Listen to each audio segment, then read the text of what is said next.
Saudara pemirsa, saat ini saudara pemirsa bisa saksikan, saat ini saya berada di sekretariat pemenang Gubernur Papua Selatan nomor urut 1 Bapak Darius GFC dan Petrus Safan. Saudara pemirsa bisa dilihat ibadah syukuran di malam ini, malam yang ketiga, tepat di hari Senin malam Selasa tanggal 31, dan saudara pemirsa bisa saksikan dari malam pertama ibadah syukuran dan malam kedua dan ketiga malam ini, saudara pemirsa, Bapak Dr. Amos Johannes Kuba GFC sudah menyiapkan banyak kursi berderet. Tetapi saya mau sampaikan di sini bahwa untuk mencintai sesama tidak ada orang yang datang dan memadati kursi-kursi ini. Bagaimana dengan kita katakan hidup bersaudara, hidup beragama? Oke lah, dalam dinamika setiap aktivitas atau kegiatan oke lah. Tapi ketika ada duka saudara kita, keluarga, teman, sahabat, paling tidak segala macam persoalan paling tidak ditinggalkan dan datang dan memberikan doa restu terakhir yang seharusnya, apalagi ini wajah orang asli Papua yang beliau niat, komitmen, harapan berdiri sebagai orang asli Papua dan mencalonkan diri. Saat ini saudara pemirsa bisa saksikan almarhum Petrus Safan penuh dengan berbagai macam, saya boleh katakan, kenangan di tanggal 22, 24, cerita-cerita menarik yang beliau berbicara silaturahmi dengan masyarakat pada saat itu. Namun saat ini sudah bisa lihat kursi yang begitu banyak, tak ada saudara-saudara yang datang untuk melakukan pelayanan doa syukuran di malam pertama, kedua, bahkan malam ketiga seperti saudara pemirsa. Dan selanjutnya saudara pemirsa, ibadah pemakaman akan dilakukan di tanggal 1. Misa requiem akan dilakukan di jam 9.10 di situ, sambil menunggu keluarga dari Makassar tiba jam 8 pagi di Merauke dan dilanjutkan untuk antar ke TPU. Bagi saudara pemirsa yang sempat menonton tayangan saya, bisa langsung datang besok tanggal 1 di sekretariat PPS Jalan Ahmad Yani. Kita sama-sama melakukan misa, dan misa tidak dilanjutkan di gereja, dari sekretariat langsung ke TPU. Demikian saudara pemirsa, kita ikuti penyampaian dari tokoh sentral, orang tua yang selalu selama ini melihat Bapak Petrus Safan seperti apa pendekatan diri dengan Bapak John, hingga Bapak mendampingi mereka berdua dengan Bapak adik bungsunya Bapak Johannes Kuba GFC untuk memimpin. Ketika Tuhan sayang mereka memimpin Provinsi Papua Selatan, tapi Tuhan berkehendak lain. Oke saudara pemirsa, kita ikuti sambutan ingatan dari Dr. Amos Johannes Kuba GFC untuk kita. Kita ikuti. Untuk mereka yang masih setia hadir untuk mendoakan arwah saudara terkasih kita, menguatkan kita semua dan istri yang bukan orang Papua tapi orang lain yang telah rela mempersembahkan dirinya untuk menyatu dengan kehidupan orang Papua. dan saya menjunjung tinggi pengorbanan itu dan saya menghormatinya. Sehingga sebagai bukti bahwa dia tidak perlu menangisi sendiri arwah atau jasad suaminya, tapi sebagai kakak besarnya saya bawa jenazah itu ke tempat ini.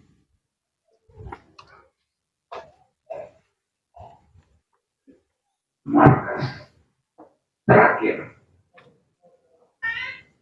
dari wajah orang asli Papua yang di kota sudah tidak ada wajah, dan ini pertahanan terakhir yang kami miliki supaya kami masih tetap punya wajah di tempat kami sendiri.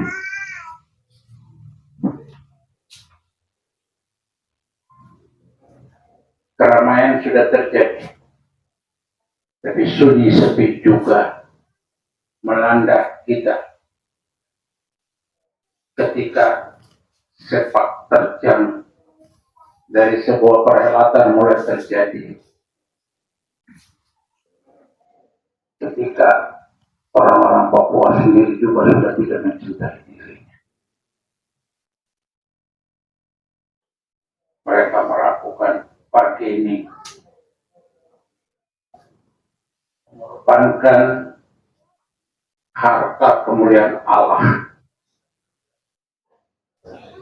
demi selembar rupiah. Tapi saya tetap memegang ini untuk tetap memiliki jati diri.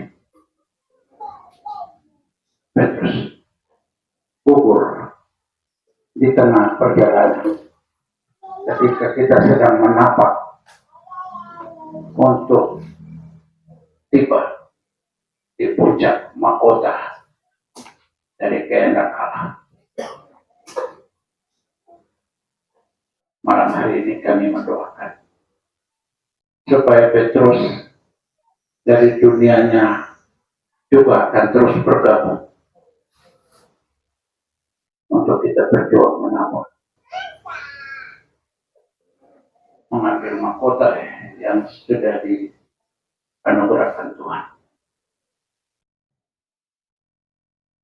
Terima kasih Tuhan telah menomor satukan orang asli di tempat ini. Ketika sudah terjadi segala permainan untuk merebut hak mutlak ilahi Allah untuk orang-orang sini, tapi Tuhan tetap berketapan bahwa untuk orang aslinya, orang asli saja yang punya nomor satu. Biarlah mereka menjadi nomor satu di tanah.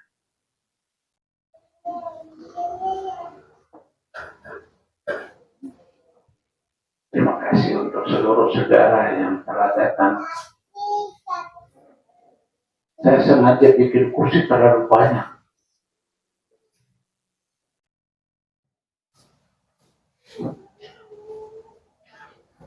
Saya tahu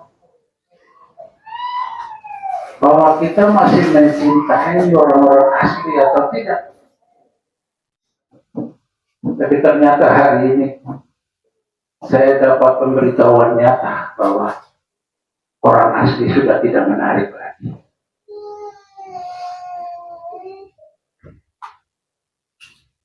Kursi kosong. Syukur bahwa ada arwah nenek moyang dari tanah ini. Mereka menempati kursi-kursi untuk hadir menerima Petrus Safat dipersembahkan kepada persekutuan kemuliaan Tuhan.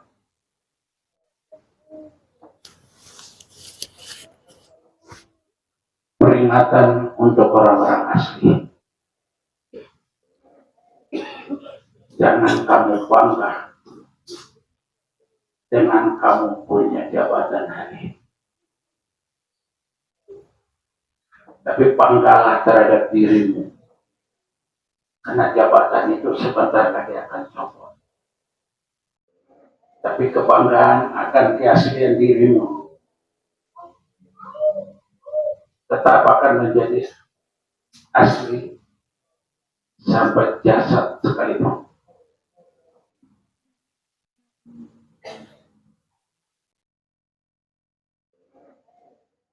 Tokoh, saya tetap tegak berdiri di tengah pertarungan ini supaya orang sini masih ada pegangan. Kalau masih ada salah satu tokoh,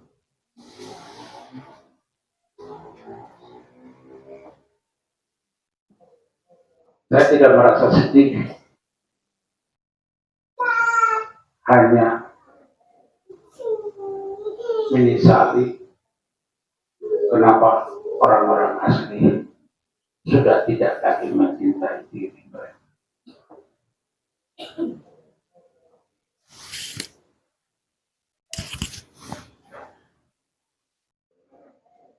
Moga-moga kamu semua yang ada di sini, terutama orang-orang asli, kamu ada sadar setinggi-tinggi bahwa kemuliaan Tuhan tidak boleh kamu tukar dengan duit. Kamu tidak boleh tukar dengan duit. Karena martabat derajat ini adalah anugerah Tuhan.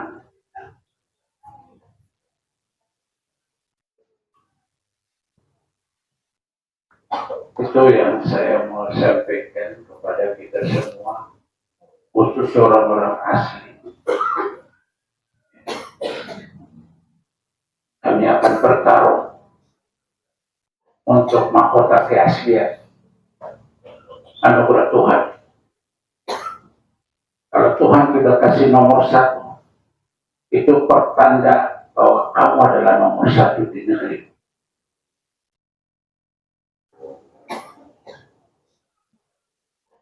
Nomor-nomor berikutnya, batas sampai nomor 2 dan 3 dan 4 tidak pernah akan naik ke depan lagi.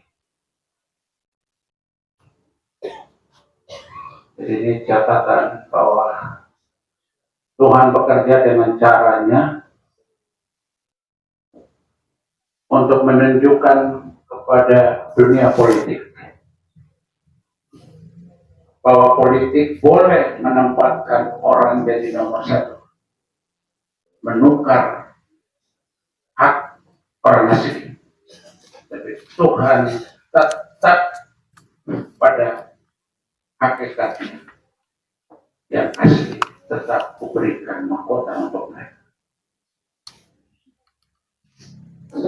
Jadi itu catatan kritis saya dalam doa pada malam hari ini untuk menghormati adik terkasih Petrus Sapan. Moga-moga doa kita semua pada malam hari ini akan mengukuhkan kepastian langkah adik terkasih ini untuk bergabung dalam kemuliaan Tuhan yang abadi. Terima kasih untuk semua yang telah datang ke tempat ini. Besok setelah kita tunggu 4 saudara dari Makassar, kita akan ke bumi Petrus di tanah. Kita tunggu saudara-saudara dari Makassar untuk tiba di Merauke setelah mereka melihat jenazah dari adik ini. Kita semua akan mengantarkan untuk menyatu dengan tanah ini. Kalau masih ada saudara-saudara yang mau hadir bersama-sama kami untuk mengantarkan jenazah di terkasih ini, kami haturkan penghormatan yang setinggi-tingginya untuk mereka mengangkat bersama-sama untuk mengantarkan. Itu saja yang bisa saya sampaikan pada malam ketiga ini, dan masih ada doa-doa lanjutan yang kita akan kirimi perpisahan beliau dengan kita sampai 7 malam, 40 malam juga kita tetap akan rayakan di tempat ini. Dan tidak hanya berakhir di 3 malam, 7 malam, tapi sampai 40 malam, selaku kakaknya akan mengajak semua pihak untuk kita mendoakan arwah adik terkasih. Adik ini orang Asmat, saya orang Ngarin. Tapi di Papua Selatan kita adalah satu. Dan saya selaku tokoh besarnya di Papua Selatan yang masih berdiri. Jadi ajakan berikut setelah kita rembuk dengan keluarga, paling lambat jam 10 atau jam 11 setelah sisa keluarga yang belum bergabung hadir, kita akan sama-sama mengantarkan beliau ke pemakaman. Setelah itu ada tugas saya ke Jakarta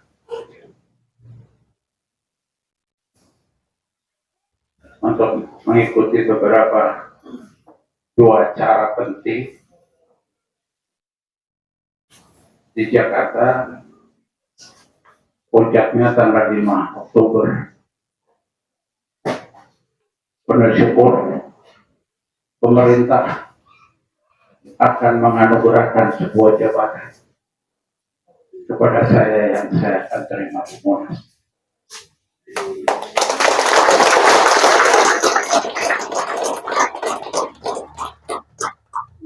Dan jabatan itu merupakan hadiah untuk adik saya yang sedang terbaik. Petrus Sabat. Saya kerja di Jakarta, dia selalu datang ketemu saya di kantor. Kembali lagi ke sini, dia selalu datang. Di tempat ini juga sampai di WhatsApp. Jadi saya sudah menjadi kakaknya. Dan oleh karena itu saya akan menghormati adiknya. Dan penganugerahan sebuah kehormatan negara terhadap saya itu menjadi persembahan untuk adik terkasih saya bersama. Ya, kita tidak tahu apa yang akan dikasih, tapi nanti ikut saja berita tanggal 5 Oktober menerima sebuah penghargaan dari negara. Itu saja, saudara-saudariku yang terkasih, Tuhan memberkati hati kamu semua orang-orang terbaik yang bisa berhimpun pada malam ketiga untuk menghormati adik saya. Terima kasih. Selamat malam.